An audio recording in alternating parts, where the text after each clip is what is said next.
नमस्कार साथियों, welcome to daily MCQ. नमस्कार साथियों, welcome to daily 6 PM class. इस क्लास में हम एमसीक्यू सीरीज का लेक्चर नंबर 141 डिस्कस करेंगे। क्वेश्चन नंबर फर्स्ट है, निम्नलिखित में से कौन सा संस्कृत का प्रथम बड़ा अभिलेख है? तो ये है रुद्रदामन का जूनागढ़ अभिलेख, ऑप्शन डी। और इस अभिलेख से हमको शक शासक रुद्रदामन के द्वारा सुदर्शन झील का जो जीर्ण उद्धार करवाया गया था, यानी कि उसको जो है पुनर्निर्माण करवाया गया था, उसकी सूचना हमको इस अभिलेख के माध्यम से मिलती है। खारवेल का हाथी गुम्फा अभिलेख, तो ये ब्राह्मी लिपि में था, ब्राह्मी लिपि में ये अंकित था और ये जैन राजा खारवेल का अभिलेख था। जैन राजा खारवेल। और ये अभिलेख दूसरी और पहली शताब्दी ईसा पूर्व का था। दूसरी पहली सदी ईसा पूर्व का अभिलेख था ये खारवेल का हाथी गुम्फा अभिलेख। गौतमी बलश्री का नासिक अभिलेख, तो ये गौतमी पुत्र सातकर्णी की उपलब्धियों पर प्रकाश डालता है और ये अभिलेख था गौतमी बलश्री का।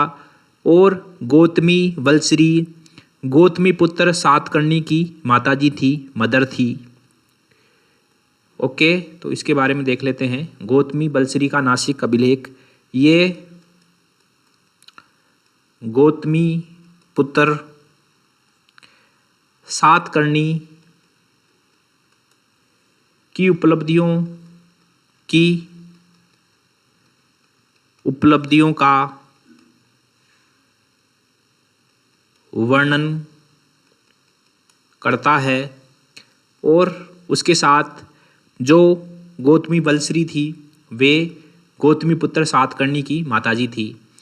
धनदेव का अयोध्या अभिलेख, तो ये शुंग वंश के राजा शुंग राजा धनदेव का अभिलेख है, ठीक है। और ये जो धनदेव हैं ये पुष्यमित्र शुंग के उत्तराधिकारी थे।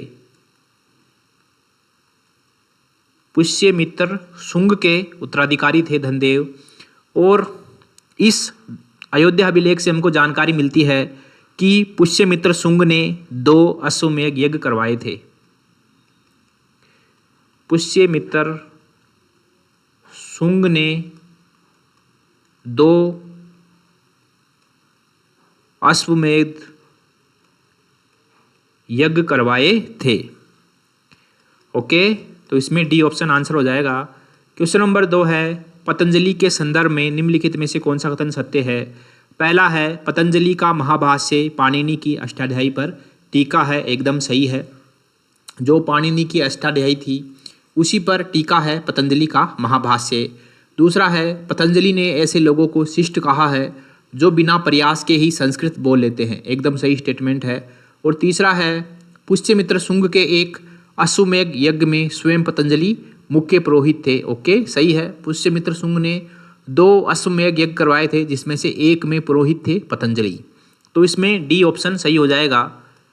क्वेश्चन नंबर 3 है, प्राचीन भारत की निम्नलिखित पुस्तकों में से किस में शुंग राजवंश के संस्थापक के पुत्र की प्रेम कहानी है? तो शुंग राजवंश के संस्थापक पुष्यमित्र, उनके पुत्र हैं अग्निमित्र, उनकी प्रेम कहानी है मालविकाग्नि मित्रम में। और इसकी रचना की थी कालिदास ने। और इसमें मालविका और अग्निमित्र की प्रेम कहानी है। सौपन वासवदत्ता, तो ये जो है भास की रचना है और ये एक संस्कृत नाटक है। ये एक संस्कृत नाटक है और इसमें वत्स राजा उदयन और अवंती के राजा प्रद्योत की बेटी वासवदत्ता की प्रेम कहानी है, ठीक है। तो वत्स राजा उदयन और अवंती राजा प्रद्योत की बेटी जिसका नाम था वासवदत्ता। तो इन दोनों की इसमें प्रेम कहानी है, सौपन वासवदत्ता। मेघदूत, तो मेघदूत भी कालिदास की रचना है। और रत्नावली, तो रत्नावली हर्ष की रचना है। हमको पता है कि हर्ष ने 3 रचनाएं लिखी थी, एक तो रत्नावली, एक प्रियदर्शिका और एक थी नागानंद।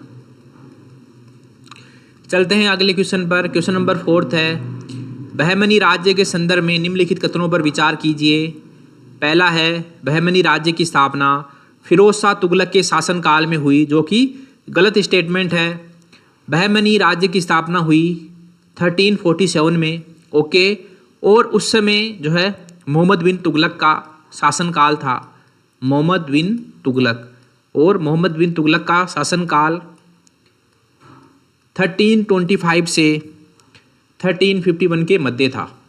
तो पहला स्टेटमेंट गलत हो गया। दूसरा है, इसका संस्थापक अलाउद्दीन बहमन शाह था, एकदम सही है। और इसको हसन गंगू के नाम से भी जाना जाता था। तो दूसरा स्टेटमेंट सही है, बी ऑप्शन हमारा आंसर हो गया। क्वेश्चन नंबर 5 है, निम्नलिखित कथनों पर विचार कीजिए। पहला है, उसे प्रजा के द्वारा अबला बाबा, अबला बाबा का अर्थ होता है गरीबों का मित्र, अबला बाबा का अर्थ होता है गरीबों का मित्र की उपाधि प्रदान की गई थी, ठीक है। दूसरा है, उसके शासनकाल में बीजापुर ने मुगलों की अधीनता स्वीकार कर ली। और तीसरा है, उसके द्वारा नौरसपुर नगर की स्थापना की गई, ठीक है। तो ये तीनों स्टेटमेंट किसके लिए सही है? तो ये इब्राहिम आदिल शाह द्वितीय की जो है के बारे में बता रहे हैं। ये किस शासक के बारे में बता रहे हैं? तो ये इब्राहिम आदिल शाह द्वितीय के बारे में बता रहे हैं कि उनको जो है प्रजा के द्वारा अबला बाबा की उपाधि दी गई थी। और इब्राहिम आदिल शाह द्वितीय के शासनकाल में ही बीजापुर ने मुगलों की अधीनता स्वीकार की थी। और इब्राहिम आदिल शाह द्वितीय के द्वारा ही नौरसपुर नगर की स्थापना की गई थी।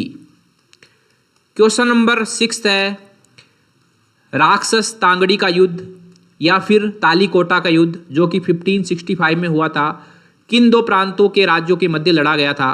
किन दो प्रांतीय राज्यों के मध्य लड़ा गया था? तो ये लड़ा गया था विजयनगर और बहमनी और विजयनगर साम्राज्य के मध्य, ऑप्शन बी। इसमें विजयनगर की हार हुई थी। क्वेश्चन नंबर 7 है, निम्नलिखित कथनों पर विचार कीजिए। पहला है, विजयनगर साम्राज्य की स्थापना मोहम्मद तुगलक के शासनकाल में हुई थी, एकदम सही स्टेटमेंट है। विजयनगर साम्राज्य की स्थापना हुई थी 1336 में हरिहर और बुक्का के द्वारा। हरिहर प्रथम और बुक्का ने विजयनगर साम्राज्य की स्थापना की थी, तो पहला सही है। दूसरा है, बुक्का ने 1336 ईस्वी में हम्पी हस्तिनवाली राज्य की नींव डाली, ये गलत है।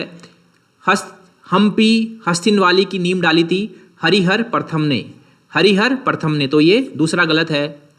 तीसरा है, हरिहर प्रथम ने तुंगभद्रा के दक्षिणी तट पर विजयनगर राज्य की स्थापना की, ये सही है। तो इसमें पहला और तीसरा सही है, पहला और तीसरा, सी ऑप्शन इसका आंसर हो जाएगा, ठीक है। तो सी ऑप्शन इसका आंसर हो जाएगा। क्वेश्चन नंबर 8 है, निम्नलिखित कथनों पर विचार कीजिए। पहला है, अमीर खुसरो निजामुद्दीन औलिया के गुरु थे, एकदम गलत।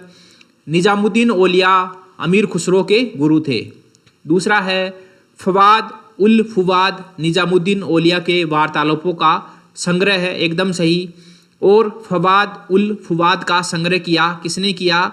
ये किया था अमीर हसन सिजजी ने, अमीर हसन सिजजी, इन्होंने फवाद उल फुवाद का संग्रह किया था, ओके